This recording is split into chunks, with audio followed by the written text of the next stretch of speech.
여러분 안녕. 반말 책방에 온 걸 환영해. 아마 썸네일을 보고 이 책 유명한 것 같은데 궁금해서 들어온 사람들이 있을 텐데 맞아. 오늘 소개할 이 책 아주 유명해.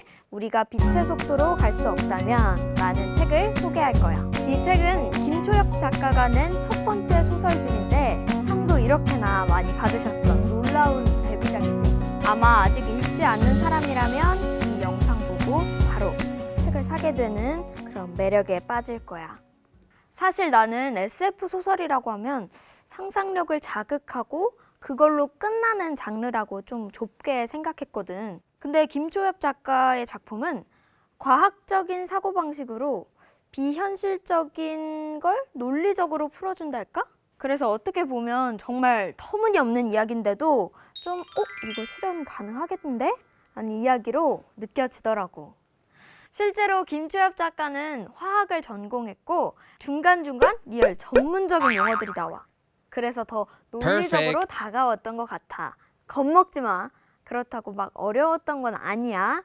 그럼 귀에 쏙쏙 들어오는 줄거리 설명 들어갈게. 7개의 단편 소설이 수록되어 있는데 좀 스포되니까 간단하게 3개 스토리만 살짝 오픈하고 갈게. 먼저 순례자들은 왜 돌아오지 않는가? 어느 다른 공간의 한 마을에선 성년이 되면 시초지라는 지구 같은 곳에 순례를 가게 돼. 근데 그곳으로 순례를 떠났던 이들 중엔 돌아오지 않는 사람들이 자꾸 생기는 거야. 그러다가 어느 한 사람이 왜 사람들이 돌아오지 않는 걸까? 라는 의문을 품었고 그 답을 알아가는 과정을 그린 이야기야. 사실 순례를 떠나는 이들이 사는 공간은 무언가가 박탈되고 배제된 세계라면 그들이 찾아간 순례지 지구는 아무리 고통스러운 진실일지라도 숨기거나 없애지 않고 그대로 드러난 세상이지. 너희들에게 만약 선택권이 주어진다면 어떤 세상을 선택할 것 같아? 자, 다음으로 소개할 소설은 이 책의 제목이기도 한 우리가 빛의 속도로 갈 수 없다면.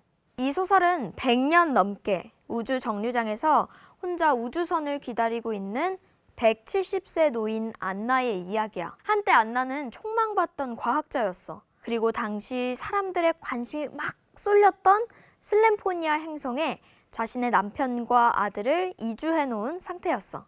그런데 안나가 학회에서 우주에서의 안전한 운행을 위해 필요한 냉동 수면 기술을 발표하던 날 경제성이 떨어진다는 이유로 슬램포니아 행성으로 가는 항로는 아예 끊어지고 말아. 안나는 가족들과 생이별을 할 수밖에 없는 상황이 된 거지. 그때부터 안나는 혹시 가족이 살고 있는 슬램포니아로의 출항이 있을지도 모른다는 희망을 품고 자기가 개발한 냉동수면 기술로 생명을 길게 유지하면서 살아남는 거지. 과연 안나의 기다림은 헛된 걸까? 그 결론은 소설을 다 읽고 내리길 바랄게. 끝으로 내가 소개할 소설은 나의 우주 영웅에 관하여. 우주 터널을 통해 우주 바깥으로 넘어갈 우주 비행사로 가윤이라는 주인공이 선발됐는데 혹독한 훈련뿐만 아니라 인체의 능력을 뛰어넘는 사이보그와 같은 띠링띠링 변형된 몸으로 비행을 준비해야 했어. 가윤이가 우주 비행사를 꿈꾸게 된 건 바로 재경 이모 때문인데 사실 가윤이가 선발되기 전에 재경 이모가 먼저 우주 비행을 준비하고 있었어. 근데 우주선 발사 직전에 재경은 미션을 수행하지 않고 심해로 뛰어들었던 거야. 재경은 왜 그런 선택을 했을까? 가윤이는 과연 미션에 성공했을까? 그 과정을 담은 이야기야.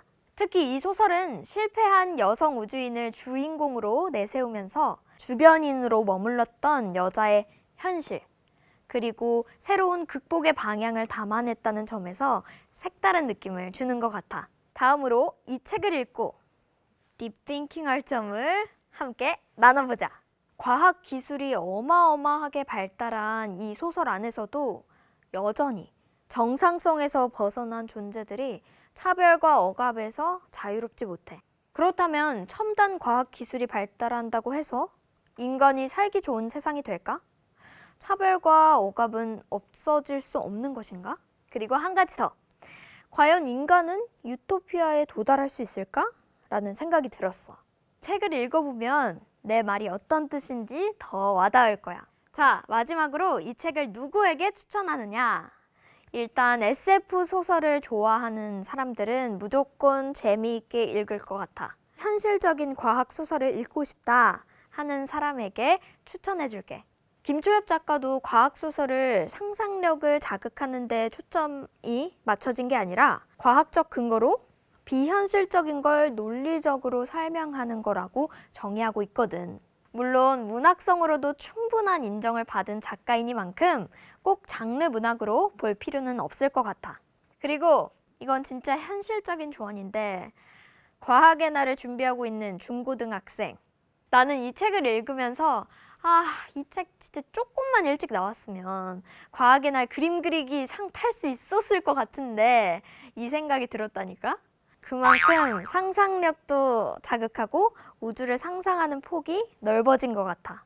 자, 여기까지 김초엽 작가의 우리가 빛의 속도로 갈 수 없다면이었어. 그럼 오늘도 어김없이 구독과 좋아요 부탁하고 우린 다음번에 또 재밌는 책으로 만나자. 안녕!